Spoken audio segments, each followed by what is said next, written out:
আজকে আমাদের reading class ছিল। অনেকগুলো ক্লাসের পরে আমাদের রিডিং ক্লাসের প্যাটার্নটা হচ্ছে আমরা স্টুডেন্টদেরকে দিয়ে লেখাই, টিচার কিছু লেখে না। টিচার তাদেরকে শেখায় এবং শেখানোর পরে তাদের আউটপুটটা আমরা যাচাই করি। এটাই তো হওয়া উচিত। একটা রাইটিং ক্লাস হবে এমন যেখানে আসলে স্টুডেন্টরা লিখবে, টিচার ফিডব্যাক দিবে। তো দেখি কত পার্সেন্ট স্টুডেন্ট লিখতে পারছে। দেখেন খাতাগুলো, দেখেন দেখেন দেখেন সবাই কিন্তু লিখতে পারছে মোটামুটি।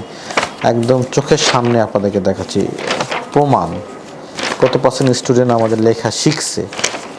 এখন পর্যন্ত একটা খাতাও পেলাম না যেখানে তারা পুরো টাইপিং টাস্কটা শেষ করতে পারেনি। এখন পর্যন্ত একটা খাতাও পাইনি। র্যান্ডমলি আপনাদেরকে দেখাচ্ছি, চলেন দেখি। সবাই দেখেন 150 ওয়ার্ড লিখতে পারছে এখন পর্যন্ত। সরি গাইস, আপনি কোথায় কি পড়েন আমরা জানি না, কিন্তু কোর্সের মাঝপথেই মাত্র 4টা ক্লাস পরেই আপনি এভাবে লেখা শিখছেন কিনা উই ডোন্ট নো। এখন পর্যন্ত আমি কোনো খাতা পাইনি যে তারা কিছুই লিখতে পারেনি। একজন পেলাম, তার নাম হচ্ছে তার নাম আবার সে লেখেনি, কিন্তু তাকে আমরা পরে ক্লাসে কিন্তু গাইড করব, তাকে আমরা ধরবো যে কেন সে লিখতে পারেনি, কতগুলো ক্লাস সে মিস করেছে। মিস যদি করে থাকে তো এই ক্লাসগুলো তাকে আমরা আবার দেব।